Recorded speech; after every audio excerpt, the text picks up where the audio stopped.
ადამიანებს, რომლებიც თავიანთ თავს მოიაზრებენ აგენტად და ჩაეწერებიან ამ რეესტრში, შემდგომში უჩნდებათ ხოლმე კიდევ დამატებითი ვალდებულებები, დამატებითი შეზღუდვები, როგორც არის ისეთი, რომ ისინი არ ასწავლიდნენ უნივერსიტეტებში, არ ასწავლიდნენ სკოლებში, არ ასწავლიდნენ ბაღებში, მათ არ მიიღონ არჩევნებში მონაწილეობა პასიური საარჩევნო უფლებით, ვერ იქნებიან შესაბამისად არჩეული ვერსერთ თანამდებობაზე.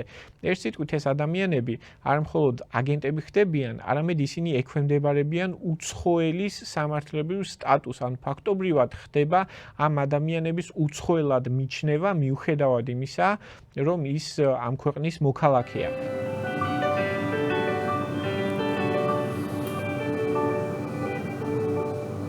როდესაც პოლიციაში ვრეკავთ, ამ დროს ვატყობინებთ დანაშაულს, რომლითაც ზიანი მიადგა ვიღაცას. ამ შემთხვევაში ჩვენ დასმენით გთხოვენ, რომ შევატყობინოთ ინფორმაცია ბატონ რაჟდენს იმის შესახებ, რომ ვიღაცამ გაბედა მთავრობის კრიტიკა. ეს არის ორი ერთმანეთისგან აბსოლუტურად განსხვავებული საკითხი და სწორედ ეს მეორე არის ის საკითხი, რომელსაც არეგულირებდა მათ შორის მაშინდელი საბჭოთა კავშირის სისხლის სამართლის კოდექსის 58 მუხლი. ეს ამ მუხლს სამშობლოს ღალატი ეწოდებოდა, არ არის გასაკვირველი, რომ ახლა ამ პარტიამ ეს მუხლიც დააბრუნა სისხლის სამართლის კოდექსში.